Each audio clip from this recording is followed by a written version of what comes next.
Terima kasih Anda masih bersama kami. Bagi Anda yang baru saja bergabung, kami hadirkan kembali 3 berita utama hari ini. Gudang penyimpanan kue di kawasan Parmindo, Kota Cimahi terbakar. Petugas terkendala listrik yang masih menyala. Sekolah menengah kejuruan di Kabupaten Majalengka punya ekstrakurikuler yang tidak biasa. Kita intip Kampung Sultan yang ada di sebuah desa di Kabupaten Garut.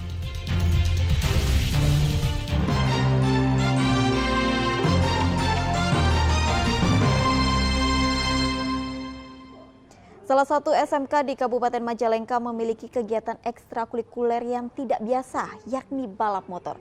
Kegiatan ini diadakan pihak sekolah untuk mencegah aksi balapan liar.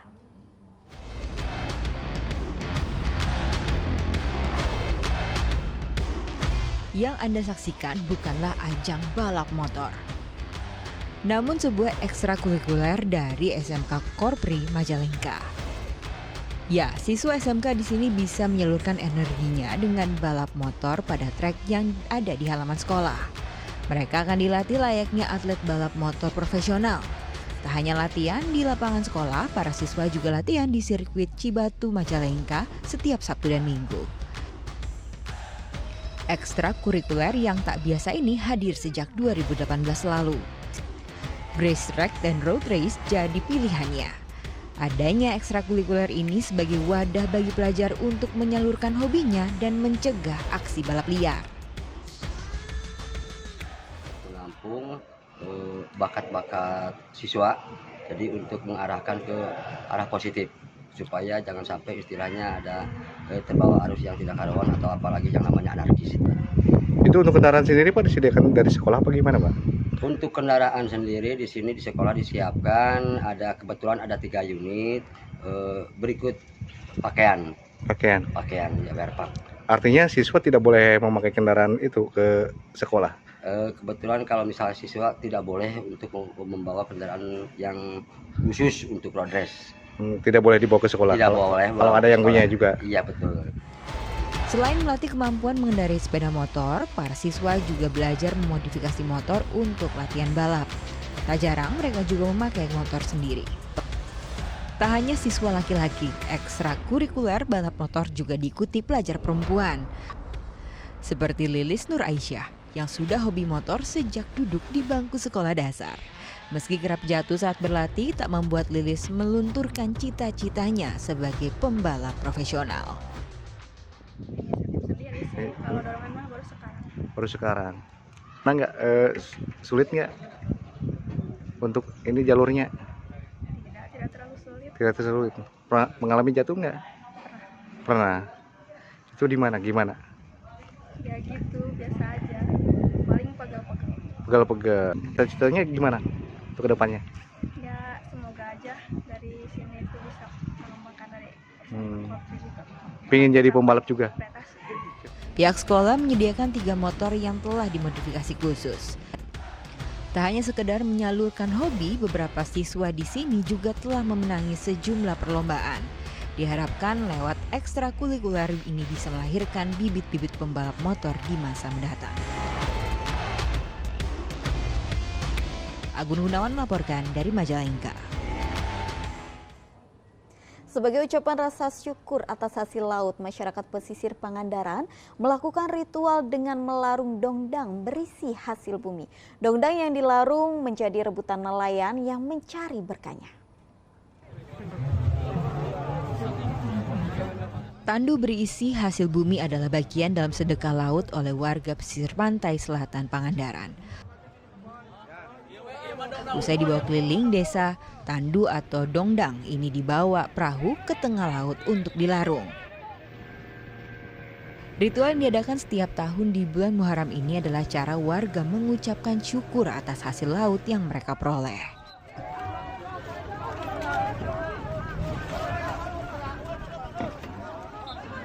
Nah, tak sekedar dilarung, dongdang yang sudah di laut kemudian direbut para nelayan. Mereka akan berenang untuk mengambil hasil bumi yang ada di dongdang. Tak sedikit dari mereka yang berlomba mendapatkan isi dongdang. dilaksanakan sejak lama, sejak secara turun-temurun. Walaupun entah kapan orang tua dulu memulainya, yang jelas ini selalu cerita ini diterus-teruskan dan selalu ada di Pangandaran. Nah, untuk kali ini, alhamdulillah kami yang mengkoordinir acara ini bersama-sama masyarakat melaksanakan tradisi ini sesuai dengan apa yang menjadi kebiasaan orang tua, umpamanya seperti waktu atau pakem waktunya kita tetap pertahankan rangkaian kegiatannya dari hijab dongdang, kemitan, kirap dongdang, lapang dongdang sampai ke larung dongdang, lalu ditutup dengan tawasul lalu cucuran, itu kami pertahankan. Penutup dari seluruh acara melarung hasil bumi adalah makan tumpeng bersama. Agar semakin meriah, makan tumpeng diiringi dengan hiburan rakyat. Eko Setiabudi melaporkan dari Pangandaran. Ribuan warga masyarakat Manonjaya, Kabupaten Tasikmalaya tumpah ruah di alun-alun Manonjaya, Tasikmalaya. Mereka mengikuti pawai obor memperingati tanggal 10 Muharram. Anak-anak, remaja hingga dewasa mengikuti pawai obor yang diadakan di alun-alun Manonjaya, Kabupaten Tasikmalaya. Setiap kelompok masing-masing membawa obor sembari mengumandangkan sholatan berkeliling kota. Ini adalah bagian dalam memperingati 10 Muharram 1443 Hijriah. Untuk menjaga keamanan, pawai obor ribuan orang ini dikawal petugas. Tercatat ada 12 desa yang ikut memeriahkan pawai obor 10 Muharram. Kegiatan ini diharapkan mampu mempersatukan berbagai elemen masyarakat. Untuk pawai obor yang dilaksanakan malam ini dari FKDT, anak-anak siswa Madrasah Diniyah, dan ada SD SMP juga mengikuti, dan dari beberapa pondok pesantren yang ada di Kecamatan Manonjaya. Harapan kami dari Muspika Kecamatan Manonjaya, mudah-mudahan di tahun baru Islam ini kita ke depan masyarakat Manonjaya akan lebih baik dan bisa mendekatkan diri terhadap meningkatkan keimanan dan ketakwaan kita. Iring-iringan pawai obor dimulai dari alun-alun Manonjaya lalu berkeliling kota dan kembali lagi ke alun-alun. Eko Setiabudi melaporkan dari Kabupaten Tasikmalaya. Nah, sebuah kampung di Kabupaten Garut dapat julukan sebagai Kampung Sultan. Bagaimana tidak, di sana terdapat puluhan rumah megah dan mewah.